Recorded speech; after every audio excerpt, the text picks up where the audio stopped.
Papá, planean matarte. Todos los ejecutivos sentados alrededor de la elegante mesa de roble se quedaron paralizados. Los tenedores se detuvieron en el aire. Las copas de champán temblaban en los dedos, e incluso los gráficos que se desplazaban por la pantalla parecían de repente irrelevantes. Entonces, como un trueno tras un relámpago, se oyó un grito.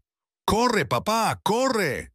Las puertas de cristal de la sala de juntas de Kingsley Energy Tech se abrieron de golpe cuando Ana, una niña negra de 10 años con ojos feroces y una coleta alta, irrumpió con la fuerza de un huracán. Sus zapatillas chirriaban sobre el suelo de mármol y su pequeño cuerpo temblaba de rabia y desesperación. Jonathan Kingsley, de 65 años, fundador y director ejecutivo del imperio energético valorado en billones de dólares, se giró lentamente, atónito, con el rostro pálido. Ana, susurró. ¿Qué eres? Pero ella no le dejó terminar. Tienes que salir. Lo están haciendo ahora. Van a acabar contigo esta noche. Es él, gritó, señalando directamente a Graham Wells, su asistente de confianza desde hacía mucho tiempo. La sala estalló en movimiento. Las sillas se arrastraron hacia atrás. Murmullos confusos llenaron el espacio como humo ascendente. La tensión ya no era solo incómoda. Era explosiva. Ana apuntó con el dedo a los demás como si fuera un arma cargada. El señor Delaney dejó de parecer tan engreído. Le oí en la llamada, dijo. Dejad que el viejo caiga, nosotros limpiaremos las cenizas. Y usted, señorita Rhodes, pasó la carpeta con los documentos falsificados. Le vi, lo tengo grabado. Todos ustedes se creen a salvo porque son ricos, blancos y callados. Los guardias de seguridad se movieron. 2 hombres trajeados aparecieron en la puerta y se acercaron a ella. Señor Kingsley, ¿procedemos? Que nadie la toque, rugió Jonathan, con una voz que cortaba el aire. Se interpuso entre ellos, con los ojos furiosos. Ana, basta ya. Estás asustando a la gente. ¿Qué demonios está pasando aquí? El pecho de Ana se agitó. Su voz se quebró, pero se mantuvo firme. ¿Creen que miento? Se dirigió hacia la mesa. Miren su vaso, el que está a la derecha de su mano. Ese no es su bourbon habitual. Le han echado algo. He olido el almendra. Alguien ha echado larazepam en él. Encontré el envoltorio en la basura del baño de ejecutivos. Sacó un papel de aluminio arrugado del bolsillo de su sudadera y lo golpeó contra la mesa. ¿Quieres pruebas? Su mirada se clavó en Graham. Bébete eso. ¿Qué? Ladró Graham, riendo nerviosamente. Esto es ridículo. Es una niña. Jonathan, bebámoslo. La habitación se quedó en silencio. Jonathan miró el vaso y luego a Graham. Las palmas de las manos del hombre estaban sudando. No. ¿Por qué no? Insistió Ana. ¿De qué tienes miedo? Graham abrió la boca, pero no dijo nada. Extendió la mano hacia el vaso, pero se detuvo justo antes de alcanzarlo. Todos vieron el temblor de sus dedos y cómo se desmoronaba su sonrisa forzada. No se lo va a beber, dijo Ana con frialdad, porque sabe lo que hay dentro. El escepticismo se convirtió en pánico. Delaney se levantó demasiado rápido y volcó su silla. Rhodes ya se estaba acercando a la puerta. Entonces Ana se volvió hacia su padre, esta vez tranquila, serena, con una certeza absoluta. ¿Recuerdas el osito de peluche que te regalé por tu cumpleaños? ¿El que está en tu escritorio? Jonathan parpadeó. Sí, dijo lentamente. ¿Por qué? Cógele. Dale la vuelta por debajo de la pajarita. Sus manos se movían como si no le pertenecieran. Se acercó, cogió el osito de peluche del aparador, le dio la vuelta y encontró una pequeña cámara oculta, casi invisible. Joe, de mantenimiento, me ayudó a instalarla, dijo Ana, suavizando ligeramente el tono. Era policía de Nueva York antes de ser conserje. No sabía en quién confiar, pero confié en él. Si te has sentido identificado con Ana y su valentía, dale a me gusta a este video para mostrar tu apoyo. Y deja un comentario diciéndonos desde dónde lo estás viendo. ¿Quién sabe? Quizás alguien cercano también lo esté viendo. No olvides suscribirte al canal para ver más historias impactantes como esta. Jonathan la miró fijamente, esta chica a la que había acogido por instinto. Esta niña brillante que antes no podía mirar a los ojos y ahora estaba de pie frente a la élite de la sala de juntas como una profeta con fuego en los pulmones. «Ponlo», dijo ella. «Pon lo que se grabó anoche». Uno de los informáticos que observaba desde un rincón de la sala se adelantó temblando. Jonathan asintió. Segundos después, la voz de Graham llenó la sala desde la pantalla de conferencias. «El viejo no va a llegar al próximo trimestre. Haremos que parezca natural. Echa algo en su bebida antes de la llamada trimestral. Delaney ya ha preparado la cláusula de transición. Rhodes se encarga de las relaciones públicas. Parecerá una jubilación. Suave, limpio, silencio total. El rostro de Graham se convirtió en piedra. Delaney se desplomó en su silla. Rhodes se aferró a sus perlas y susurró algo inaudible. Jonathan parecía haber envejecido 10 años en un instante. Se hundió en su silla con el peso de la traición anclado en cada uno de sus miembros. Ana permaneció inmóvil, con los ojos muy abiertos pero secos. Finalmente, Jonathan susurró, «¿Cuánto tiempo lo sabes?» «No lo sabía todo», respondió ella. «Solo sabía que algo iba mal y que nadie me escuchaba». Él la miró y luego miró las ilusiones destrozadas que lo rodeaban. Extendió la mano y la atrajo hacia sí. «Tú me escuchaste cuando importaba». Y entonces su voz cambió. «Seguridad. Sí, señor Kingsley». Uno de los guardias respondió, dando un paso adelante. «Cierren esta sala, que no salga nadie. Bloqueen todas las salidas». «Sí, señor. Y llamen a la policía», dijo, sin apartar la mirada de Graham. En ese momento, nadie se movía en la sala, pero todos los corazones latían con fuerza, como tambores de guerra. Porque la justicia, real, cruda e implacable, acababa de entrar en el edificio y lo había hecho con la voz de una niña, y el clic metálico de las puertas de la sala de juntas, al cerrarse, resonó como un disparo en los pasillos de mármol de la Torre Kingsley. Los guardias de seguridad se movieron con rapidez y se colocaron en cada salida. Los miembros del consejo se quedaron paralizados. Sus imágenes cuidadosamente cultivadas se derrumbaban bajo el peso de la exposición. Por una vez, su dinero no podía comprarles una salida. Jonathan Kingsley permaneció en su silla, con los brazos cruzados y la mirada fija en Graham. El asistente tenía la mandíbula apretada y el sudor le corría por la frente. Había desaparecido la calma pulida. La tranquila autoridad que había lucido como una segunda piel durante más de 2 décadas. Ahora parecía un hombre que sabía que su mundo se desmoronaba. Ana estaba sentada junto a su padre, con las manos aún entrelazadas en el regazo y la mirada fija. No había llorado, ni cuando los guardias de seguridad intentaron sacarla, ni cuando su padre alzó la voz, ni siquiera cuando se reprodujo la grabación. Había algo en su silencio sereno e inflexible que inquietaba a toda la sala más que cualquier grito. «Han pinchado mi oficina», dijo Graham finalmente, con voz grave y ronca. «He protegido a mi familia», respondió Jonathan fríamente. «Algo en lo que usted claramente no tenía ningún interés». El hombre frunció los labios, pero no dijo nada. Un guardia entró en la sala. «Tengo un teléfono. La policía de Nueva York está de camino. El señor Kingsley llegará en 8 minutos». «Bien», dijo Jonathan, asintiendo con la cabeza. «Hasta entonces, que nadie se mueva. Nadie habla con nadie, ni con sus asistentes, ni con sus abogados, ni con sus equipos de relaciones públicas. Todos permanecen sentados y respiran su propia traición». Las carreteras gemían suavemente. Delaney se frotó las sienes, susurrando algo sobre necesitar medicación para el corazón. Jonathan se puso de pie, con el cuerpo moviéndose como si hubiera llevado demasiado peso durante demasiado tiempo. «Ana», dijo, suavizando el tono, «ven conmigo». Ella dudó. «No pasa nada», añadió él con delicadeza. «Solo a mi oficina. Podemos hablar». Ella avanzó con pasos pequeños y cautelosos, siguiendo a su padre a través de las pesadas puertas. Una vez fuera de la sala de juntas, el ruido se desvaneció hasta convertirse en un murmullo apagado detrás del acero y el cristal. Los pasillos estaban en silencio, casi inquietantemente. Caminaron uno al lado del otro por el pasillo, el clic de sus zapatos y el suave roce de sus zapatillas marcando el ritmo. En su oficina, Jonathan cerró la puerta detrás de ellos y se volvió hacia ella.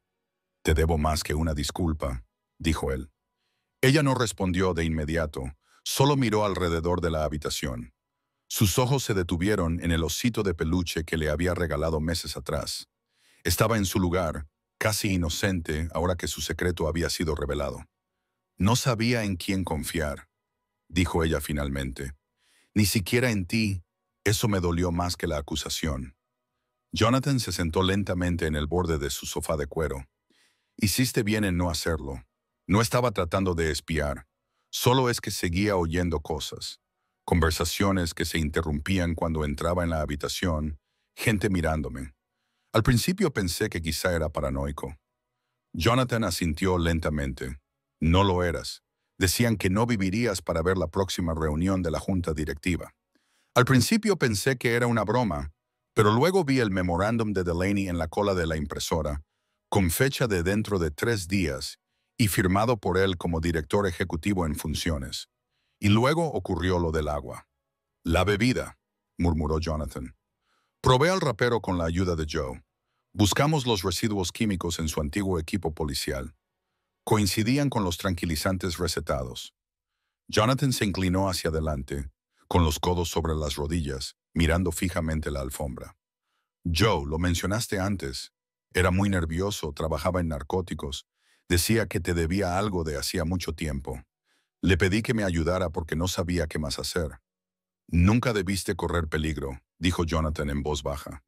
«Te traje a esta vida para protegerte».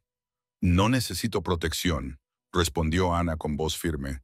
«Necesito la verdad y te necesito vivo». Eso lo conmovió. La habitación se volvió borrosa y se le cortó la respiración. «¿Te arrepientes?», preguntó ella de repente. «¿De adoptarme?». La pregunta fue como una puñalada entre las costillas. «No», dijo él, sin pestañear. «Nunca. Me devolviste algo que no sabía que había perdido. ¿Con qué propósito?».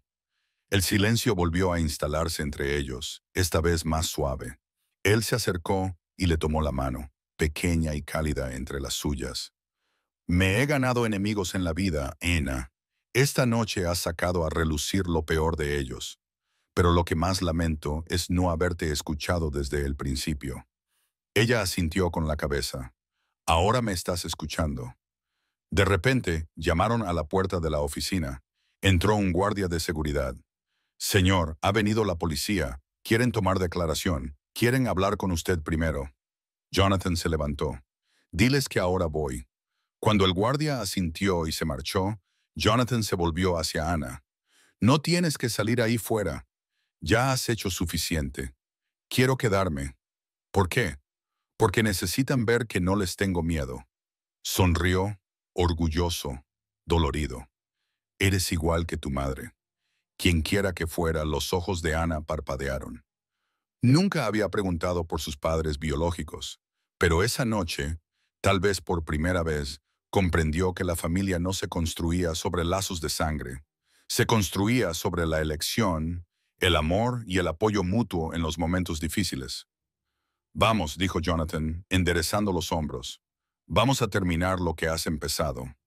Regresaron juntos a la sala de juntas, no como un multimillonario y una niña adoptada, ni como jefe y rebelde, sino como algo más fuerte, como padre e hija unidos por la verdad. Y fuera, en el corazón de Manhattan, comenzaron a sonar las sirenas, resonando en las torres de cristal, la justicia subiendo rápidamente por el ascensor. Las puertas de cristal de la sala de juntas estaban ahora abiertas. Ya no eran el umbral vigilado del poder que habían sido apenas una hora antes. En el interior, el ambiente había pasado de la arrogancia a la parálisis. Agentes de policía uniformados se movían con deliberación entre las sillas y los documentos. Su tranquila eficiencia cortaba la pretensión como un bisturí. Anna entró primero, caminando justo delante de Jonathan. Llevaba la barbilla alta y el paso firme, aunque le temblaban ligeramente los dedos a los lados. Jonathan la observaba, intrigado por el contraste. Una niña en tamaño, una tormenta en presencia. La detective Marissa Doyle, de unos 52 años, con rizos sal y pimienta y una mirada de acero, Se volvió al acercarse. Le tendió la mano a Jonathan. Señor Kingsley, hemos asegurado la sala. Están interrogando a todos por separado. Bien, dijo él, con voz tranquila pero tensa. Ana se queda conmigo. Doyle miró rápidamente a Ana. ¿Es esta la chica que presentó las pruebas? Sí, respondió Jonathan. Y ella es la razón por la que estoy aquí ahora mismo. Doyle asintió una vez y su mirada se suavizó por un segundo. Entonces no solo se queda, es una testigo clave. Dentro de la sala de juntas, Delaney estaba encogido en su asiento, pareciendo mucho más pequeño que antes.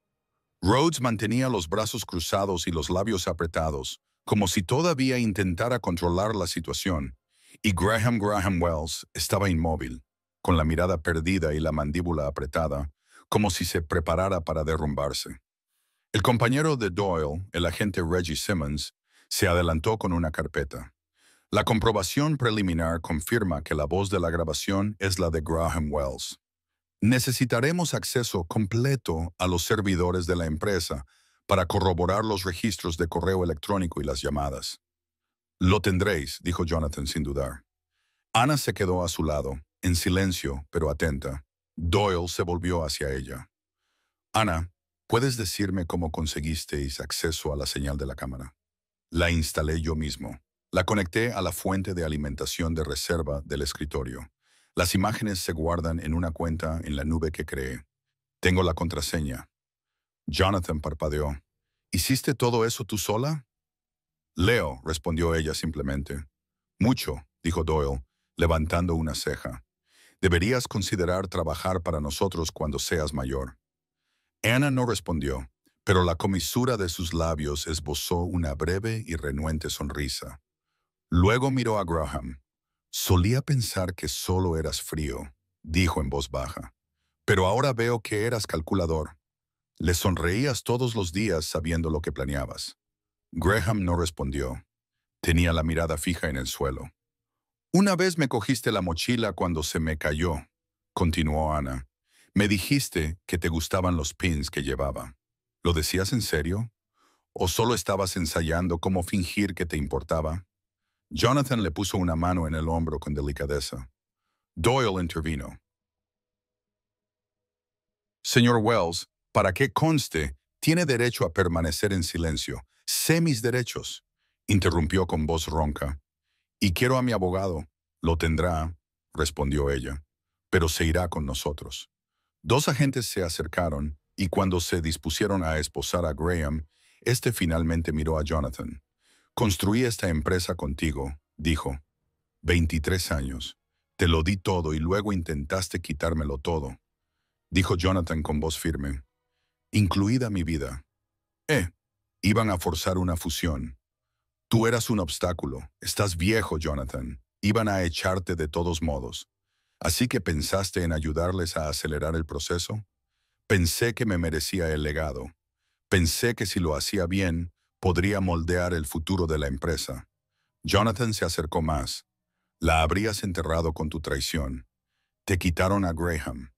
Cuando la puerta se cerró detrás de ellos, la sala exhaló un largo suspiro, como si hubiera estado conteniéndose al borde del colapso. Jonathan se volvió hacia los demás miembros de la junta. El resto de ustedes, dijo fríamente, se enfrentarán a sus propias auditorías, tanto legales como éticas. Ya he iniciado una investigación independiente completa. Si lo sabían y no dijeron nada, su silencio es complicidad. Delaney abrió la boca para discutir, pero lo pensó mejor. Rhodes solo bajó la mirada. Jonathan se volvió hacia Doyle. Gracias, detective. Mi equipo le proporcionará todos los recursos que necesite. No quiero que quede ninguna sombra.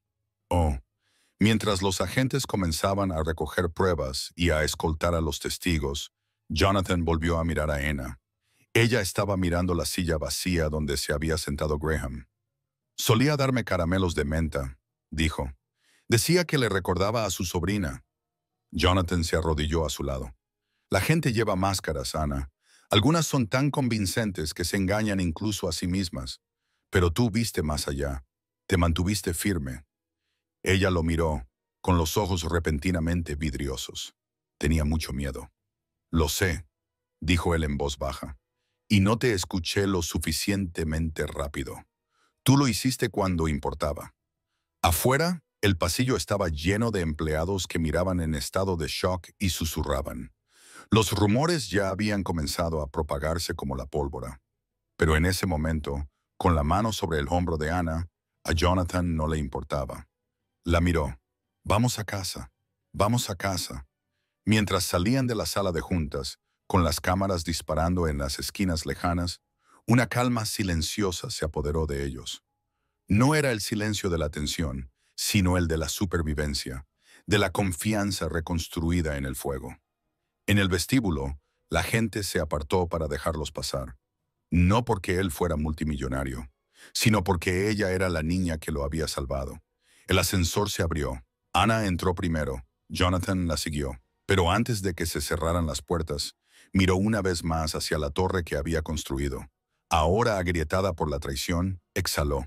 Entonces las puertas se cerraron. La justicia había llegado. Pero el ajuste de cuentas no había hecho más que empezar. La pesada puerta de roble del ático de Jonathan se abrió con un chirrido familiar. El apartamento, encaramado sobre el Hudson, estaba bañado por la luz ámbar del atardecer del skyline de Nueva York. Normalmente era un lugar de retiro, suelos de mármol pulido, estanterías con libros raros, obras de arte en todas las paredes. Pero esa noche parecía entrar en un caparazón. Ana entró primero, apretando contra su pecho la mochila llena. No la agarraba por miedo. La sostenía como si llevara el peso de la verdad, la prueba que una vez había necesitado. Cuando nadie más escuchó, Jonathan la siguió, moviéndose más lento de lo habitual. El agotamiento no era solo físico. La traición deja un cansancio diferente. Cerró la puerta tras ellos y se apoyó en ella un segundo más de lo necesario. Luego se quitó la chaqueta, la dejó caer sobre el respaldo del sillón más cercano y se aflojó la corbata. «¿Quieres cenar?», preguntó. Ana dudó. «Solo si tienes hambre», sonrió con cansancio. «Podría comer algo». Ella asintió, dejó la mochila y entró en la cocina. Jonathan la siguió, sus pasos resonando en el suelo de baldosas. La cocina, abierta, impecable, con electrodomésticos de alta gama que rara vez se veían, de repente cobró vida. Ana cogió una pequeña olla holandesa que estaba en el fogón trasero. «He hecho sopa», dijo casi con timidez. «Anoche, antes de enterarme de todo, lo que cocinaste», parpadeó él. «Me gusta», respondió ella. Estaba nerviosa por la reunión de la junta directiva. Quería hacer algo normal. Sirvió el contenido en 2 tazones, pollo y verduras, nada complicado. El aroma del romero y el ajo llenó el espacio, dándole un toque acogedor. Se sentaron juntos en el pequeño rincón del desayuno, con la ciudad brillando silenciosamente más allá de las ventanas. Durante un rato, ninguno de los dos habló. Solo comieron. No fue hasta que Jonathan tomó unas cucharadas que finalmente rompió el silencio. «¿Cómo sabías qué hacer?», preguntó. «Con la cámara, con todo, la grabación, la bebida, todo». Ana se detuvo. «No lo sabía, solo presté atención». Removió la sopa. «La gente cree que los niños no se dan cuenta, pero lo vemos todo. Vi cómo miraba el señor Wells tu silla cuando no estabas en ella, como si la estuviera midiendo». Jonathan apretó la mandíbula. «Y la señorita Rhodes no dejaba de interrumpirte durante las cenas, corrigiéndote delante de los demás. Delaney no dejaba de preguntarme por tu salud cuando no estabas delante. Pequeñas cosas. Tú uniste todos los puntos». «Llevaba un cuaderno», dijo. «Lo anotaba todo. Joe me ayudó a atar cabos». Me dijo. «Una vez que sabes lo que buscas, las mentiras se desmoronan rápidamente». Jonathan se rió entre dientes. Joe tenía razón. Ella levantó la vista. «¿Crees que hice mal en espiar así?» «No», respondió él sin dudar. «Hiciste lo que nadie más se atrevió a hacer. Defendiste la verdad cuando todos los adultos de aquella sala fingían no verla». Ella apretó los labios, sintiendo cómo la emoción volvía a invadirla. Él se acercó y le tomó la mano. «Me salvaste la vida, Ana. Nunca lo olvidaré». Tras una larga pausa, ella finalmente susurró. «No quería perderte». «No me has perdido», dijo él, apretándole los dedos. Nunca lo harás. Hasta luego. Después de limpiar la cocina y acomodarse en el salón, Ana se acurrucó en el sofá de cuero, abrazando un cojín. Jonathan se sentó cerca, en su sillón favorito, mirando la televisión en silencio. Las noticias sobre la traición corporativa ya comenzaban a aparecer en los titulares. El director ejecutivo multimillonario casi envenenado en un intento de adquisición hostil. Golpe interno en Kingsley Energy Tech, frustrado por su hija adoptiva. Solo tiene 10 años. ¿Quién es Anna Kingsley? Jonathan negó con la cabeza. Ahora vendrán a por ti, dijo en voz baja. Periodistas, blogs, gente que intentará manipular tu historia. Ana no parecía preocupada. No me importa lo que digan, mientras tú sepas la verdad. La sé, dijo él. Pero quiero que te protejan. Contrataré seguridad privada. No tienes que tratarme como si fuera de cristal. No eres de cristal. Él dijo que eres de hierro, pero incluso el hierro puede ser atacado. Ella asintió levemente. Entendía más de lo que su edad le permitía. Fuera, el cielo se había vuelto azul marino. Las luces de la ciudad parpadeaban como constelaciones caídas a la tierra. Jonathan se levantó y cruzó la habitación hasta la esquina más alejada, donde había una estatua sobre un pedestal, una pieza abstracta de mármol titulada Justicia en Movimiento. Siempre la había admirado. El equilibrio, el movimiento, la crudeza de las líneas. Pero ahora, al mirarla, vio algo más. Agarró el borde y la volcó. El estruendo resonó en la habitación como un trueno. Ana se estremeció y luego lo miró con los ojos muy abiertos. Compré esa pieza porque me recordaba cómo construí esta empresa, dijo él. Pero era una mentira. Miró los fragmentos esparcidos por el suelo. La justicia no es equilibrada, no es silenciosa, no se sostiene sobre un pedestal de mármol. Se volvió hacia ella. La justicia es ruidosa, desordenada. La llevan chicas con mochilas y corazones demasiado grandes para sus cuerpos. Ana no dijo nada, pero se levantó, se acercó y le rodeó la cintura con los brazos. De todos modos, me gusta más esa versión, le dijo contra el pecho. Él la abrazó con fuerza, con los ojos en llamas. Por primera vez en años, Jonathan Kingsley, hombre de lógica, imperios y rascacielos, se permitió sentir algo más que estrategia. Se sintió agradecido. Mañana llegarían los abogados, los titulares y el caos. Pero esa noche, en ese ático, había paz y estaban haciendo un nuevo tipo de poder, construido no a partir del beneficio, sino de la verdad, de la sopa y la vigilancia, de una niña que se negaba a callar, de Ana, su hija, su tormenta, su salvadora. La luz de la mañana se filtraba por las altas ventanas del ático de los Kingsley, proyectando rayos dorados sobre el suelo. La ciudad se despertaba con el ruido de los taxis, el lejano sonido de las sirenas y el ritmo de una metrópolis demasiado ajetreada para detenerse. Pero en el interior reinaba una tranquilidad inusual. Jonathan estaba de pie en la cocina, bebiendo café de una taza blanca sin adornos. Parecía más pequeño, vestido con vaqueros y una sencilla camisa abotonada, sin corbata, sin la armadura del poder de la sala de juntas. En la encimera de la isla, junto a él, había una pila de periódicos, cada uno con su nombre y la cara de Ana. La niña que detuvo un coche, de huérfana a heroína. ¿Quién es Anna Kingsley? Le dio la vuelta a uno con un suspiro. El sensacionalismo siempre sacaba las uñas en una crisis.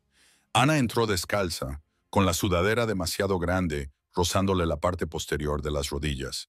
Tenía el pelo aún un poco revuelto por el sueño, pero sus ojos estaban penetrantes. «Han escrito mal mi nombre», murmuró, cogiendo una manzana.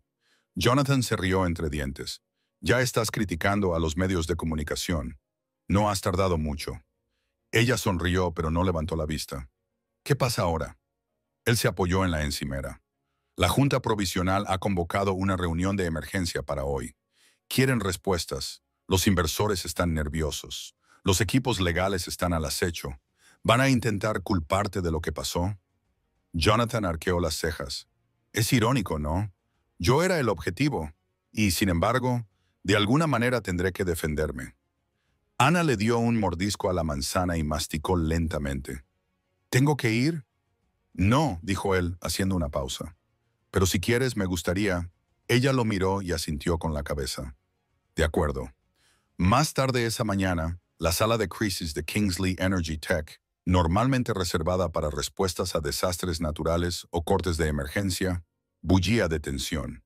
Ejecutivos, asesores legales, representantes de los accionistas y enlaces con los medios de comunicación llenaban el espacio. Pero todas las miradas se desviaron cuando Jonathan entró, y más aún cuando Ana entró a su lado. Llevaba una chaqueta verde oscuro sobre la sudadera con capucha y unos vaqueros. No combinaba, pero no hacía falta. No estaba allí para impresionarles. Estaba allí porque era su lugar. «Empecemos», dijo Lisa Morano, la presidenta interina del Consejo. «Señor Kingsley, hemos revisado las imágenes proporcionadas por sus sistemas internos y el análisis de voz confirma la identidad del señor Wells. Estamos atónitos». Jonathan asintió una vez. «Yo también. ¿Cree que algún otro miembro de la Junta participó activamente en el complot?» Miró a su alrededor, dejando que el silencio se prolongara. Creo que varias personas sabían que algo andaba mal y decidieron no decir nada. Se escucharon murmullos en la sala. Algunos evitaron el contacto visual. Lisa carraspeó. «Pues esta empresa ha superado muchas tormentas, Jonathan. Pero esto es diferente. La confianza del público está sacudida. Nuestros accionistas también. Mi hija salvó esta empresa». Jonathan la interrumpió. Mientras adultos sentados en silencio, una niña de 10 años tomó medidas. «Que ese sea nuestro punto de partida». Ana miró al frente, impasible ante la repentina atención. Sus ojos recorrieron la sala como un jugador de ajedrez que estudia el tablero. Lisa continuó. «Ahora con más cuidado. Estamos preparados para iniciar una investigación independiente, pero la tormenta mediática requerirá una comunicación estratégica rápida. Tenemos que dar forma al discurso». No, dijo Jonathan. «Tenemos que decir la verdad. La verdad no siempre es vendible, pero siempre es correcta», dijo Ana en voz baja. Varias cabezas se giraron. Jonathan sonrió levemente. «Esta noche haré una declaración pública, transparente, sin filtros. Si eso nos cuesta acciones, que así sea. No volveré a obtener beneficios a costa del silencio». La sala quedó en silencio. Después de la reunión, mientras bajaban en el ascensor, Ana miró fijamente los números que iban contando hacia abajo. «¿Crees que te despedirán?», preguntó ella. Él se rió, pero era una risa seca. «No pueden despedirme. Yo soy la empresa». Entonces, ¿qué intentan hacer? Controlar las consecuencias, gestionar la percepción, mantener contentos a los inversores. El mismo juego, otro día más. «¿Estás cansado de jugar?». Jonathan la miró y luego miró a través de la pared de cristal del ascensor hacia la ciudad. «Estoy cansado de fingir que el poder tiene que significar miedo, que el control es más importante que el carácter». Ana asintió lentamente.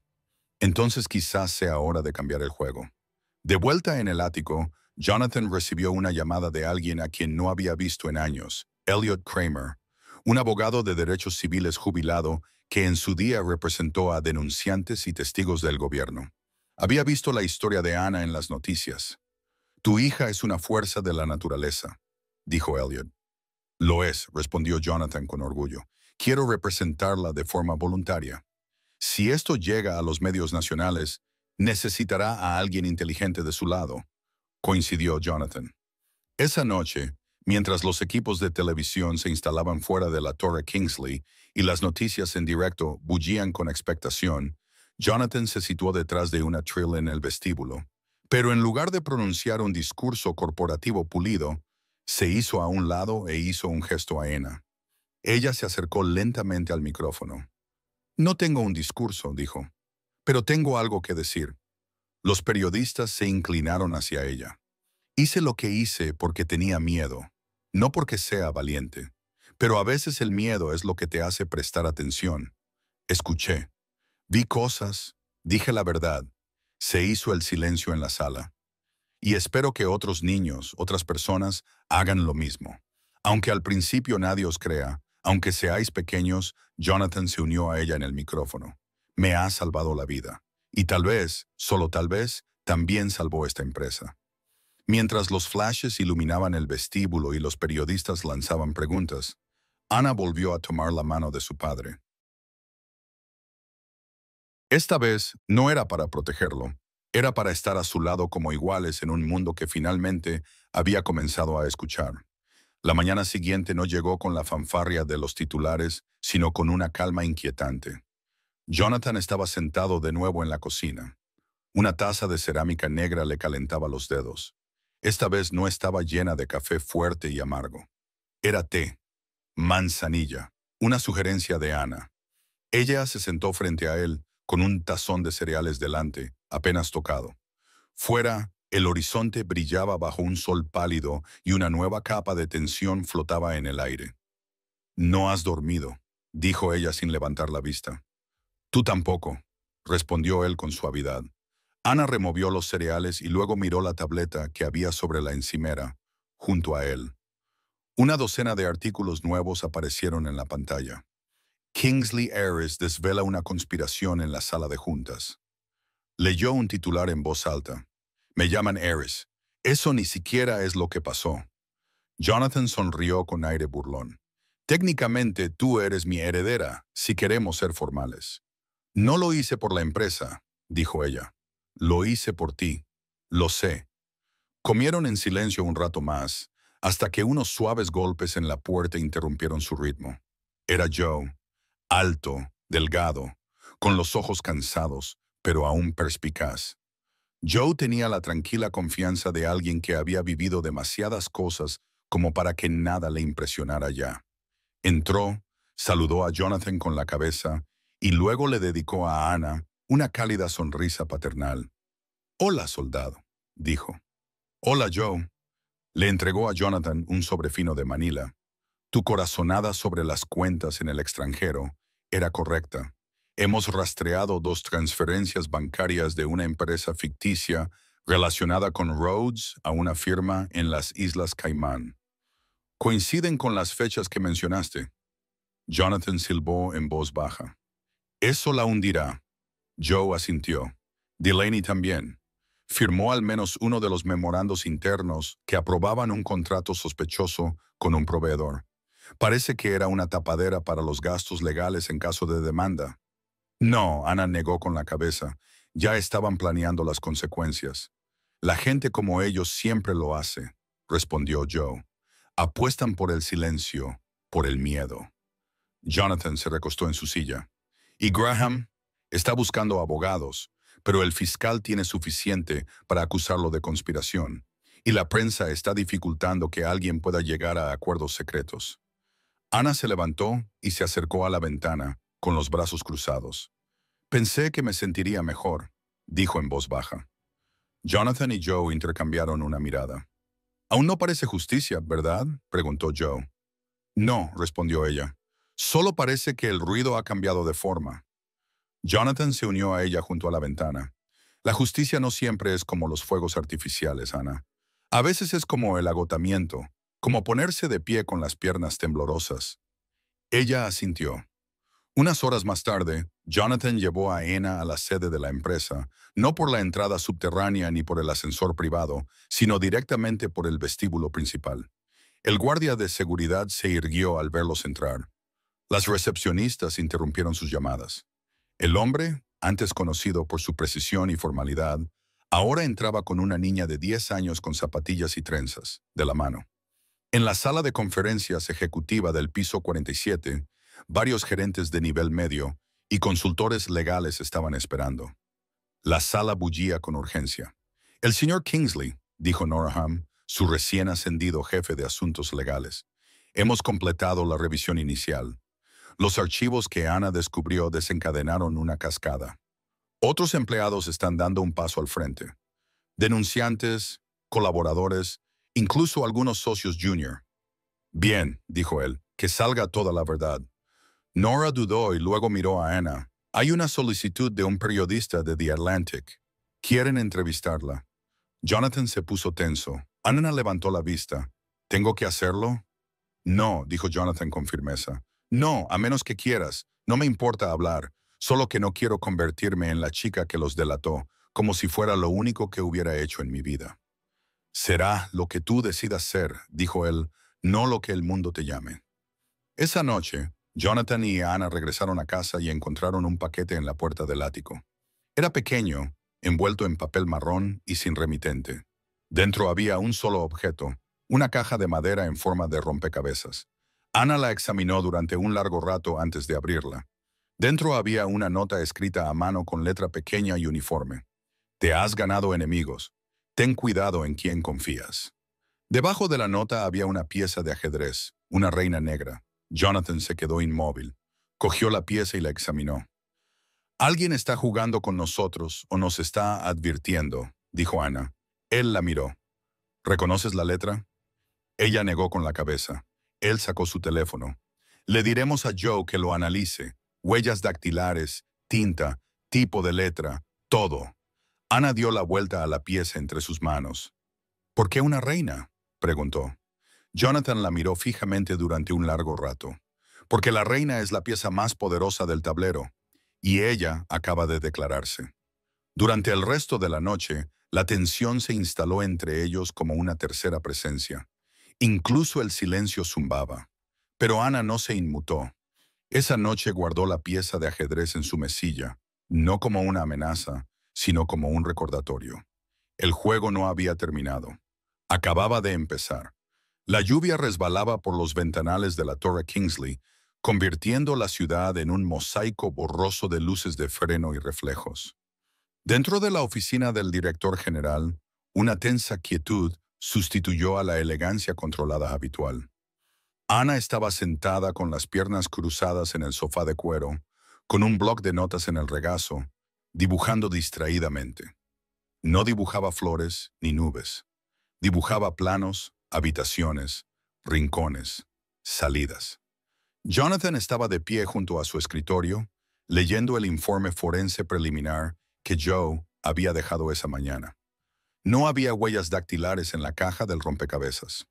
La tinta coincidía con una marca europea poco común. La pieza del cofre estaba tallada a mano, no era un producto fabricado en serie. Quienquiera que hubiera enviado la advertencia sabía exactamente qué mensaje quería transmitir y cómo borrar sus huellas. Anna rompió el silencio. ¿Y si es alguien de dentro de la empresa otra vez? Jonathan no levantó la vista.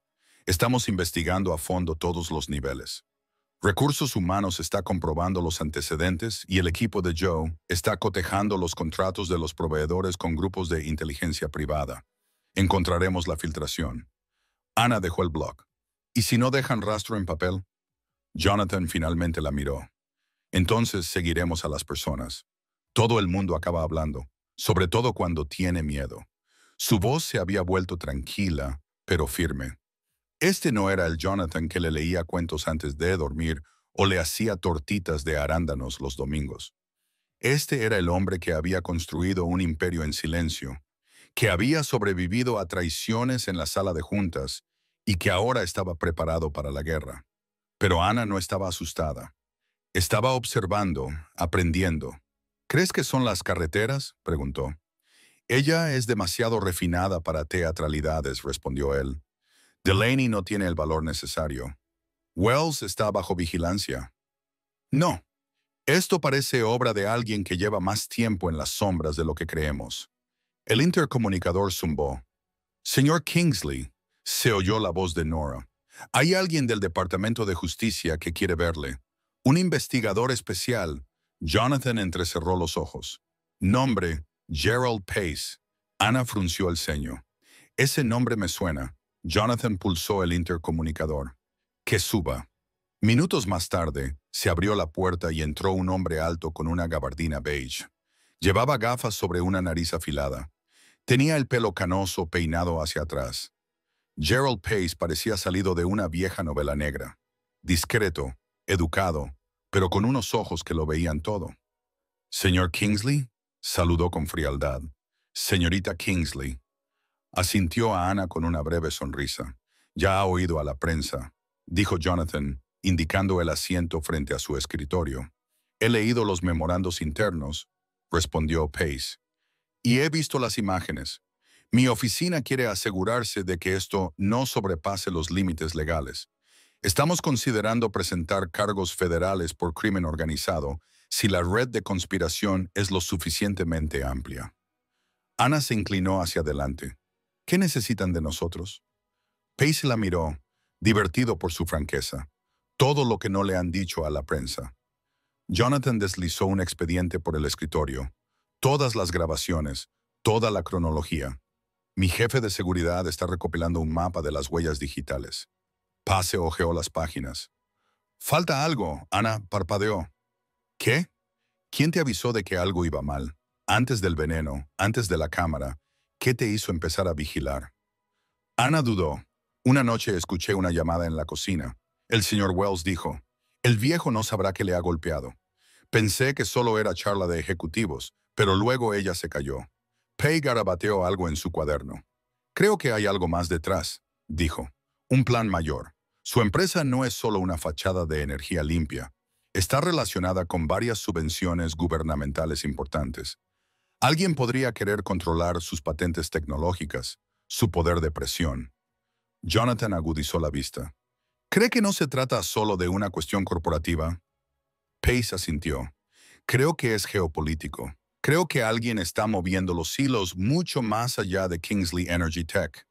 Ana se levantó. Entonces vamos a necesitar ayuda. Pace sonrió levemente. Sí, pero ten cuidado a quién se lo pides. Más tarde esa tarde, mientras Jonathan se reunía en privado con consultores de seguridad, Ana regresó a su habitación y recuperó su cuaderno. Hojeó las páginas de diagramas, transcripciones de voces y nombres marcados con un círculo rojo. Sus ojos se posaron en un nombre en el que no había pensado en semanas. Cameron Vance. Era un desarrollador junior que se había marchado repentinamente hacía 6 meses. Ella recordaba que le había dado malvaviscos extra para su chocolate caliente en las noches en que se quedaban hasta tarde en la oficina.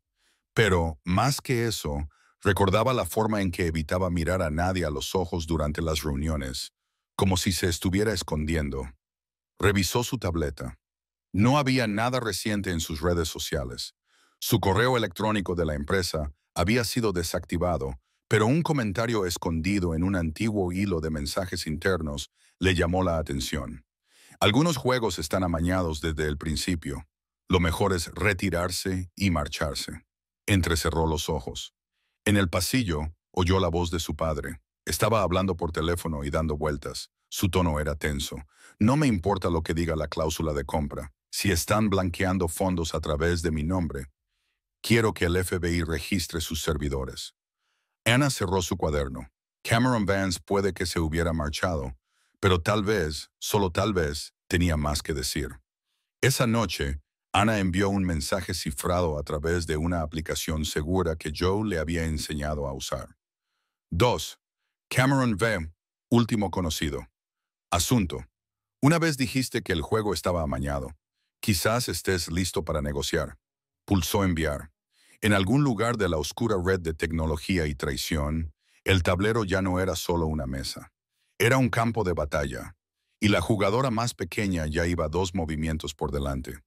La respuesta llegó a las 3:14 en TT. La tableta de Ana vibró suavemente en su mesita de noche. Parpadeó, despertándose, con el corazón ya acelerado. En la quietud de la habitación oscura, iluminada solo por el tenue resplandor de las luces de la ciudad que se filtraban a través de las persianas, acercó el dispositivo y abrió el mensaje. Cameron V. Última ubicación conocida.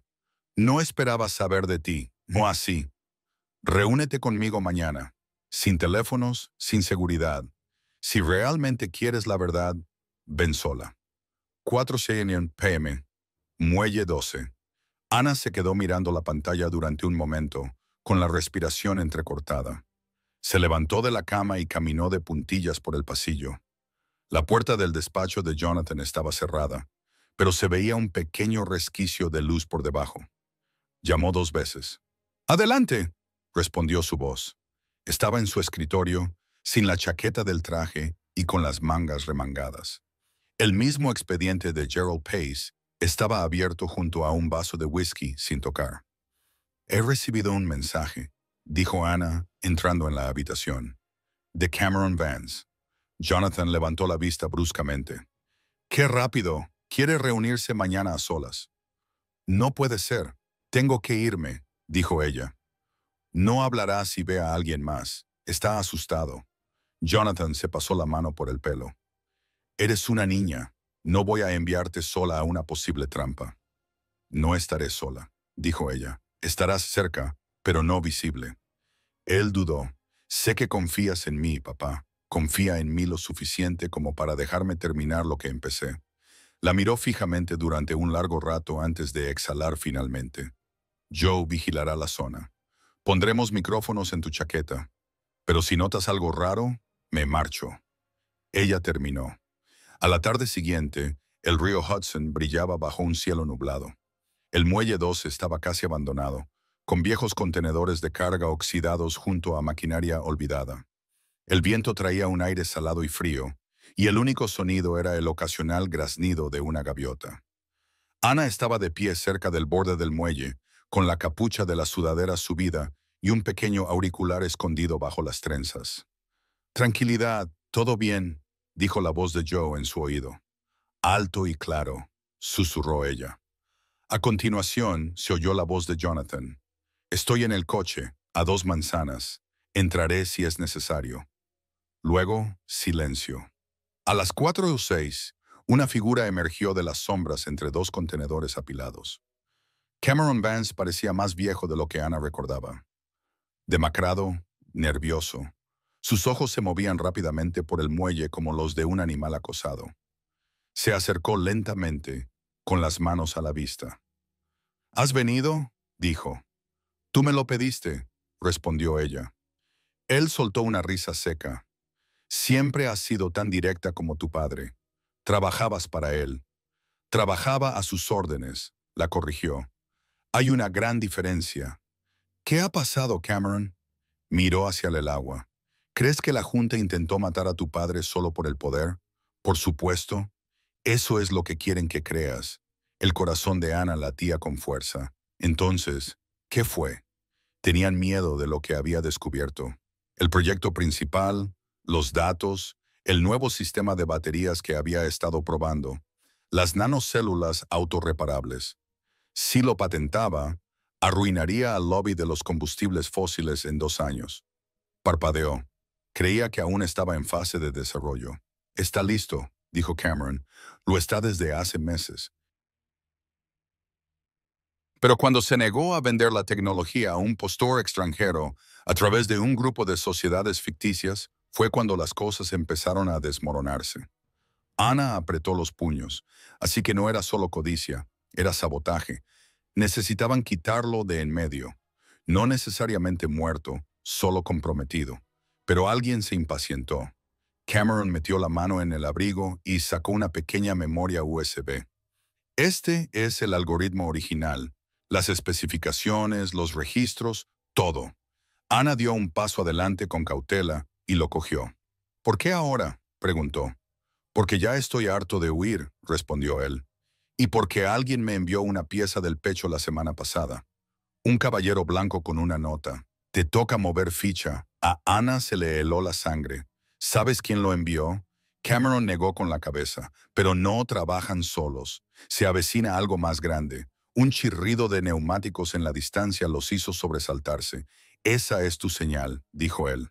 Antes de que ella pudiera preguntar nada más, él ya se había alejado, desapareciendo entre los contenedores como un fantasma. De vuelta en el coche, Jonathan condujo en silencio hasta que llegaron al laboratorio de datos privado en la planta 19 de la Torre Kingsley. Joe ya estaba allí esperando junto al terminal. «Veamos qué nos ha dado», dijo Joe. Ana le entregó la memoria. En cuestión de minutos, la habitación se llenó de planos, registros de pruebas, cronologías de prototipos y memorandos internos condenatorios que detallaban una oferta de un conglomerado energético con sede en Luxemburgo para comprar la tecnología bajo mano. «Está todo aquí», murmuró Joe, «lo suficiente como para desencadenar una investigación federal». Ana se inclinó sobre la pantalla. Un archivo le llamó la atención. Una foto de vigilancia, borrosa, en blanco y negro. Su padre saliendo del edificio. Una cruz roja marcaba su pecho. La fecha, 3 semanas antes de la reunión de la junta directiva. El rostro de Jonathan se endureció. Eso no es espionaje industrial, dijo. Es una orden de asesinato. Joe asintió con gravedad. Ahora nos enfrentamos a algo más que ejecutivos codiciosos. Esto está organizado, financiado, es internacional. Oh, Ana se apartó de la pantalla. El mundo se inclinó ligeramente. Todo lo que creían entender acababa de hacerse añicos. Miró a su padre. ¿Qué hacemos ahora? Él le tomó la mano. Lo haremos público todo. Se acabó el esconderse. Se acabaron los acuerdos a puerta cerrada. Y si vienen a por nosotros, Jonathan la miró a los ojos, les recordaremos lo que pasa cuando intentan silenciar la verdad. Esa noche, Anna se sentó en su habitación, con la pieza de ajedrez del caballero blanco que Cameron le había regalado apoyada en el alféizar de la ventana, junto a la reina negra. Miró hacia la ciudad y susurró para sí misma, ¡ja! A la mañana siguiente, una tormenta se cernió sobre Manhattan y los truenos retumbaban sobre la torre Kingsley como el rugido de algo antiguo y furioso. La lluvia golpeaba las ventanas con violencia.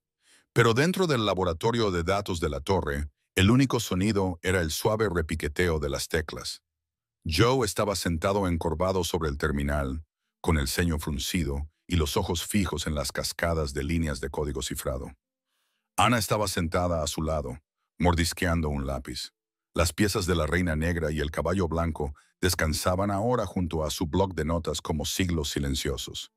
Jonathan caminaba detrás de ellos, con una mano en la cadera y la otra sosteniendo un teléfono desechable. Su voz era tranquila y precisa y daba órdenes a los equipos legales. Hablaba con frases incompletas que solo tenían sentido para quienes dominaban el lenguaje de la guerra corporativa. «Esta es nuestra prueba», dijo Joe. Por fin, los archivos de Cameron no solo revelaban el sabotaje, sino también las comunicaciones directas entre Delaney, Rhodes y la empresa energética extranjera, mensajes codificados enviados a través de sociedades ficticias en paraísos fiscales y direcciones de correo electrónico desechables. Algunos de ellos se remontan a contratistas de defensa, añadió Jonathan, inclinándose hacia adelante. Eso explica el nivel de riesgo. No se trataba solo de beneficios. Querían convertir nuestra tecnología en un arma, frunció el ceño Ana. ¿Quieres decir que querían vender el sistema de baterías al ejército? Peor aún, respondió Joe, al que pagara el precio más alto. La independencia energética es poder, y alguien planeaba vender ese poder para desestabilizar regiones enteras. Ana sintió un escalofrío recorriendo su espalda. Y ahora nos hemos interpuesto en su camino, dijo Jonathan volviéndose hacia ella. Hemos estado en su camino desde el principio, pero ahora tenemos ventaja. Abrió un archivo protegido en el terminal, un borrador de la declaración pública que publicarían al final del día. Incluía nombres, transferencias financieras, metadatos y un breve video que Ana había grabado en la oficina de su padre el día del intento de envenenamiento. En él se veía a Wells metiendo sutilmente la mano en el bolsillo y mirando hacia el vaso de agua. Demasiada verdad de golpe nos silenciará, advirtió Joe. Tenemos que controlar el ritmo. Divulgamos lo que podamos sobrevivir, asintió Jonathan. Empezaremos con el robo de la patente y el soborno en el extranjero. El intento de asesinato se mantiene en secreto por ahora. Ana negó con la cabeza. ¿Por qué protegerlos? No los estamos protegiendo. Jonathan dijo, estamos tendiendo la trampa. Dejemos que lo nieguen públicamente. Luego sacaremos la prueba definitiva. Más tarde, esa misma tarde, el comunicado de prensa oficial de Kingsley Energy Tech se publicó en todos los principales medios de comunicación. Jonathan se situó ante un grupo de micrófonos, con Ana a su lado, sus siluetas enmarcadas por nubes tormentosas detrás del cristal. La verdad tiene un precio, comenzó, con voz baja pero firme, pero es mucho menos costoso que el precio del silencio. Durante el último año, miembros de nuestro propio Consejo Ejecutivo han participado en acuerdos fraudulentos destinados a socavar la integridad de nuestra tecnología y comprometer la seguridad nacional. Vamos a presentar cargos penales y estamos cooperando plenamente con las autoridades federales. Ana no dijo nada, pero la cámara se detuvo en ella. Una chica con trenzas, ojos solemnes y el peso de los secretos de una nación en su silencio. La reacción fue inmediata. En menos de una hora, los servidores de Kingsley Tower sufrieron ataques cibernéticos coordinados 10 veces en 3 horas. Los sistemas de correo electrónico dejaron de funcionar. Las comunicaciones internas se interrumpieron. Joe y su equipo de seguridad se apresuraron a aislar la brecha y redirigir los sistemas de respaldo. Están tratando de cerrarnos antes del segundo lanzamiento. Joe gruñó, con el sudor golpeándole la frente. Nunca había visto tal nivel de agresividad. No se trata solo de hackers. Es un equipo de ataque digital. Mientras tanto, los miembros de la junta directiva mencionados en la declaración inicial, Delaney Rhodes y otros 2, emitieron refutaciones pregrabadas a través de sus abogados, alegando que Jonathan había utilizado a una niña vulnerable para llevar a cabo una venganza personal y acusándolo de fabricar pruebas para distraer la atención de su mal liderazgo. Ana vio uno de los videos y apretó la mandíbula. «Van a culparme a mí». Jonathan le puso una mano en el hombro. «Que lo intenten. La verdad sobrevivirá a sus manipulaciones». El siguiente golpe no vino de los medios de comunicación, sino del interior del Departamento de Justicia. Gerald Pace regresó.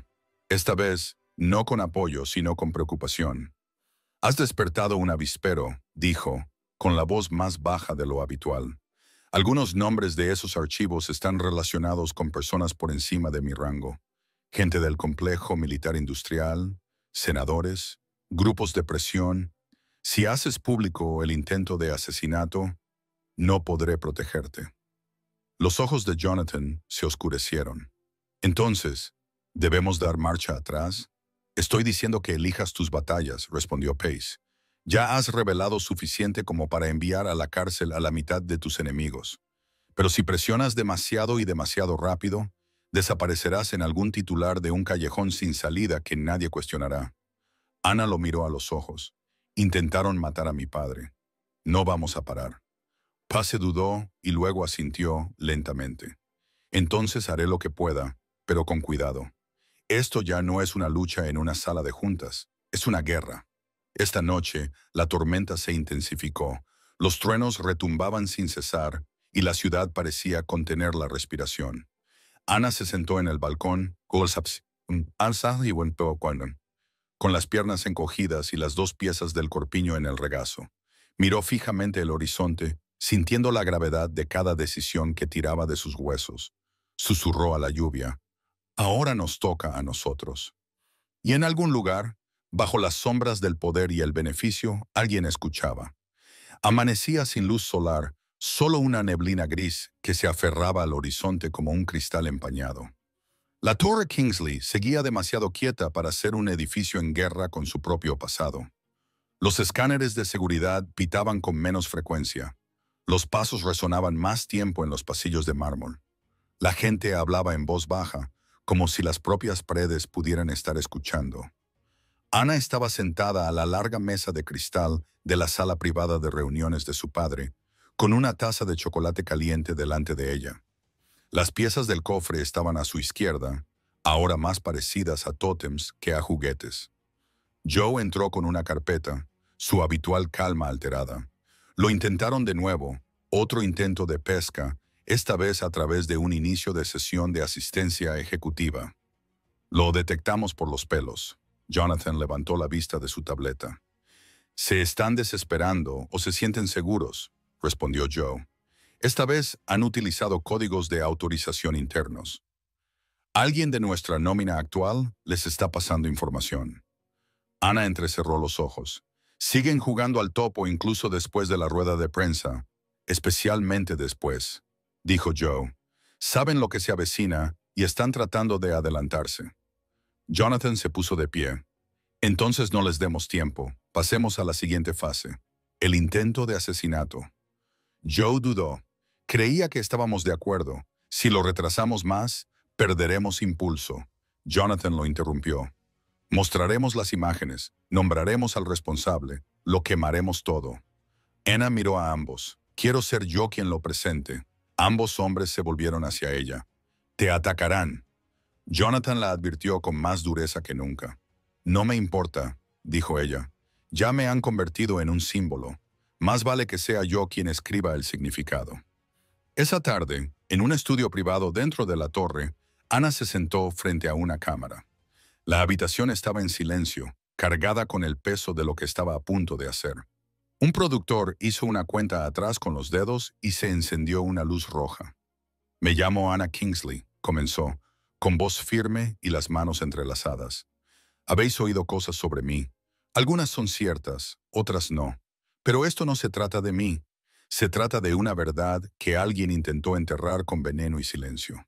Detrás de ella se reproducía un breve vídeo de la sala de juntas, ralentizado fotograma a fotograma. Wells mirando hacia el cristal, el sutil movimiento de sus dedos, el desplazamiento de sus ojos y luego un segundo clip. Imágenes de seguridad de Anna rebuscando en un cubo de basura, sacando un blister aplastado, sosteniéndolo en alto, luego un tercero. Una cámara microdrone integrada en el osito de peluche del escritorio de Jonathan. La conversación entre Delaney y Rhodes, casual y cruel, discutiendo la sobredosis accidental de Jonathan. La voz de Anna volvió. No solo intentaron arruinar a mi padre, intentaron borrarlo, vender el futuro al mejor postor. Pero el futuro nos pertenece a todos. El video terminaba con una frase en una pantalla negra. Tenéis derecho a saber quién intentó reescribir vuestra realidad. En cuestión de horas, estaba en todas partes. Los presentadores de noticias por cable lo debatían en directo. Los podcasts analizaban las imágenes fotograma a fotograma. La opinión pública se volvió en contra. Estallaron protestas frente a las casas de los miembros del Consejo. Los inversores entraron en pánico. 2 senadores en activo emitieron comunicados oficiales pidiendo una investigación federal. Pero con la luz llegaron las sombras. Esa noche llegó un mensaje, escondido en un ramo de flores dejado en el vestíbulo de la torre. No había tarjeta, solo un lirio blanco. Anna sabía lo que significaba. Jonathan también. Lo están convirtiendo en algo personal, dijo. Intentan asustarnos para que nos callemos. Anna ni pestañeó. Entonces hablaremos más alto. A la mañana siguiente, Gerald Pace regresó, esta vez no solo. Traía consigo a una mujer con una chaqueta oscura y un aire serio.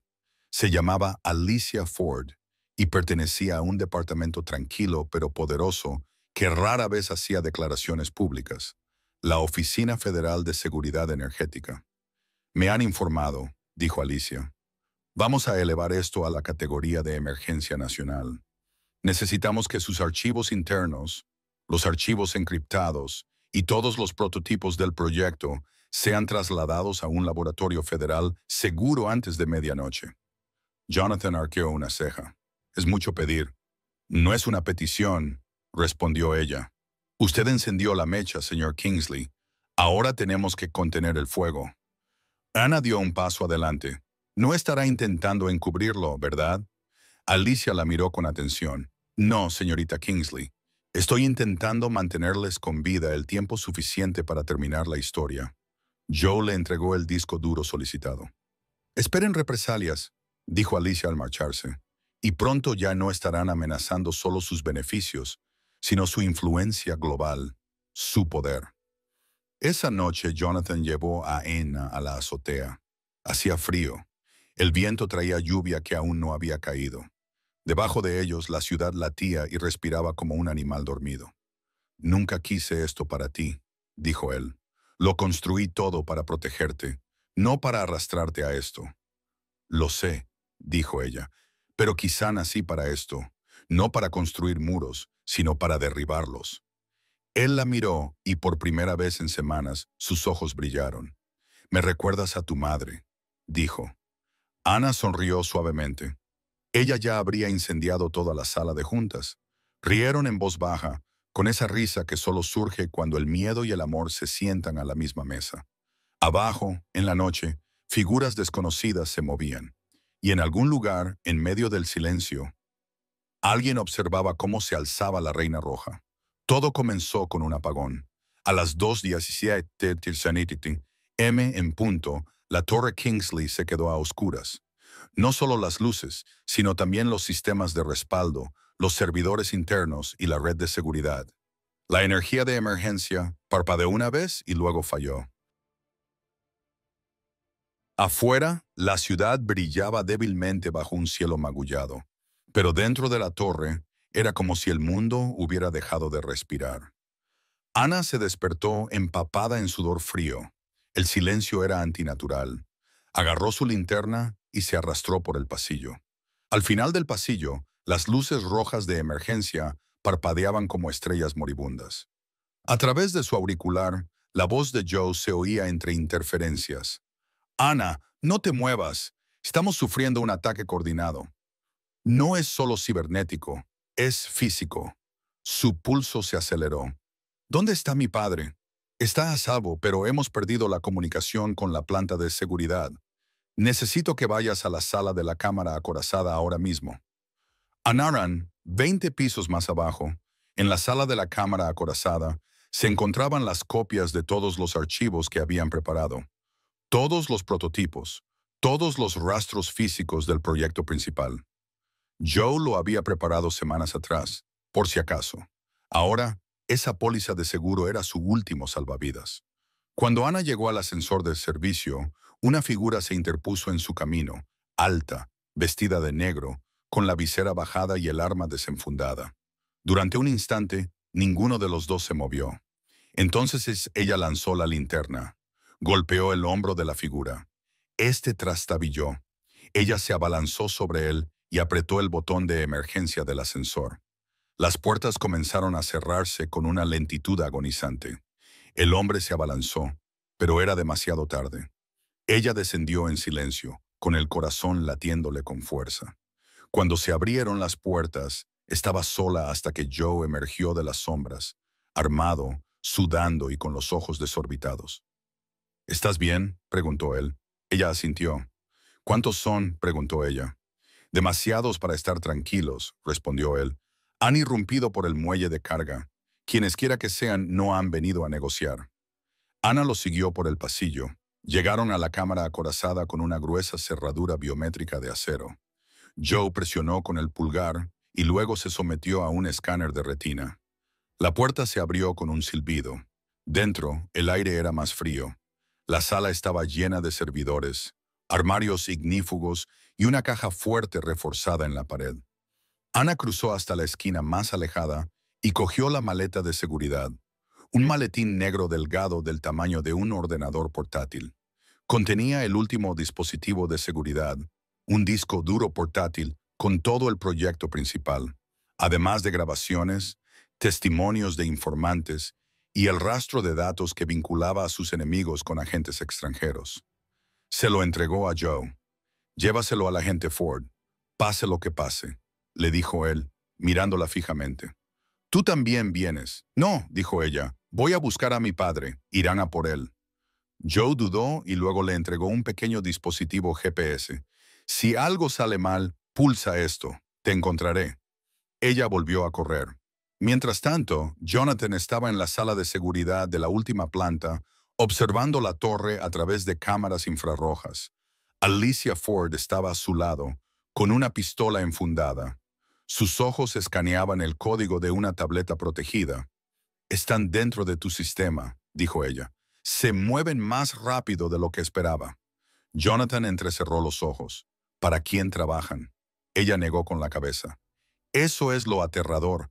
No hay señales, ni marcadores, ni indicaciones. Son fantasmas». En ese momento, la pantalla parpadeó. Una a una, las imágenes de las cámaras se apagaron. Alicia se apartó. «Tenemos que irnos». Pero antes de que pudieran salir, las luces de la habitación se apagaron y empezó a salir humo por los conductos de ventilación. Jonathan cogió su teléfono. «Ana, ¿dónde estás?». Ella estaba 2 pisos más abajo, agachada detrás de una columna de mármol mientras 2 intrusos vestidos de negro acechaban en el pasillo. Pulsó el botón del GPS, susurró, «Estoy cerca», y contuvo la respiración mientras los hombres pasaban. Luego volvió a correr. Cuando llegó a la planta ejecutiva, El humo era más espeso y las alarmas sonaban a todo volumen. La puerta de la sala de seguridad estaba abierta. Entró de un empujón. Su padre estaba en el suelo tosiendo violentamente. Alicia intentaba levantarlo. Ana no esperó. Ayudó a levantarlo. Le echó el brazo sobre el hombro. «Tenemos que llegar al ascensor», jadeó. Alicia asintió y se puso en marcha. Se movieron rápido. Todos los pasillos eran ahora un laberinto de luces parpadeantes y humo asfixiante. Pero cuando llegaron a la escalera, apareció otra figura con una pistola en alto. Era Rhodes. Ahora tenía un aspecto diferente, despojada del refinamiento de la sala de juntas. Su expresión era dura, primitiva. Su mano no temblaba. «Deberías haberte callado, Jonathan», dijo. «Teníamos un plan». Jonathan tosió con los ojos encendidos. «Estabas dispuesto a vender el mundo a unos asesinos y fuiste tan ingenuo como para creer que la verdad te salvaría», espetó ella. «Apártate, Ana». Ana se interpuso entre él y ella. Rhodes sonrió con desprecio. «No entiendes el juego».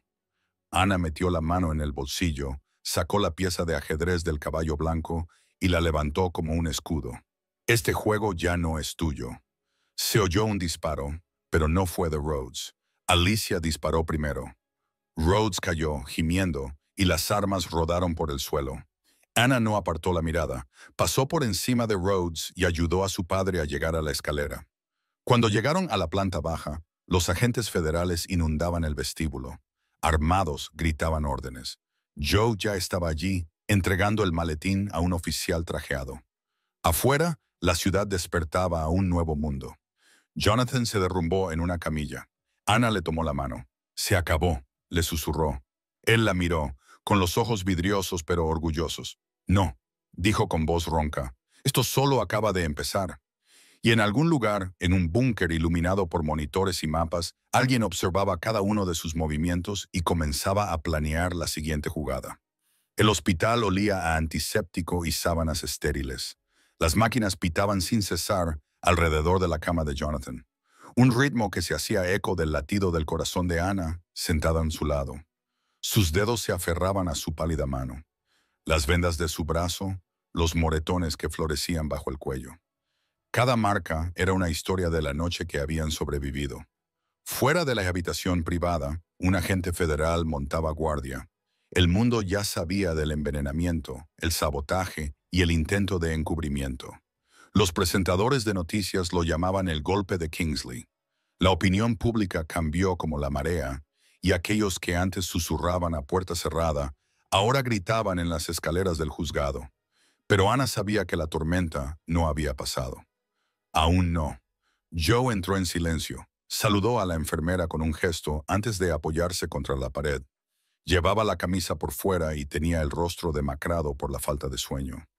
«He conseguido un rastro parcial», dijo, «de la señal que interceptamos anoche en la azotea, la que se activó justo después de que se cortaran las carreteras». Ana lo miró a los ojos, y no procedía de la torre. Venía del otro lado del río, en Jersey, de una estación de retransmisión abandonada. Se levantó. «Vamos». Joe parpadeó. «Estás bromeando. No podemos esperar a que se reagrupen», dijo ella. «Cada segundo que pasamos aquí, ellos avanzan». Joe suspiró y le ofreció su teléfono. «Alicia dejó instrucciones. Se reunirá con nosotros allí en 1 hora. No lleves nada que pueda ser rastreado». Ana se inclinó y besó la frente de su padre. «Volveré», susurró. «Vamos a acabar con esto». El trayecto hasta Jersey fue silencioso. El horizonte se alejaba detrás de ellos como un capítulo que se cerraba, gris y magullado por las cicatrices del conflicto. El todoterreno de Joe tomó carreteras secundarias, serpenteando entre ruinas industriales y almacenes manchados de grafitis hasta llegar a la estación repetidora. El edificio parecía muerto. El óxido ayudaba a mantener su estructura. Las antenas sobresalían como huesos rotos. Alicia ya estaba allí, apoyada en un sedán negro, vestida con vaqueros sencillos y una chaqueta de campo. Sostenía un pequeño dispositivo en la mano, escaneando la zona. «Los detectores de movimiento están desconectados», dijo sin levantar la vista, «pero la señal localizó este lugar 1 hora después de tu transmisión. Alguien lo utilizó como repetidor, posiblemente para contactar con activos internacionales. Ana dio un paso adelante. ¿Qué buscamos? Pruebas de que siguen en movimiento, dijo Alicia. Fechas, raíces, cualquier cosa que podamos interceptar. Entraron juntos. Las linternas de Ana, Joe y Alicia atravesaban la oscuridad. En el interior, las paredes estaban cubiertas de servidores abandonados y cables rotos.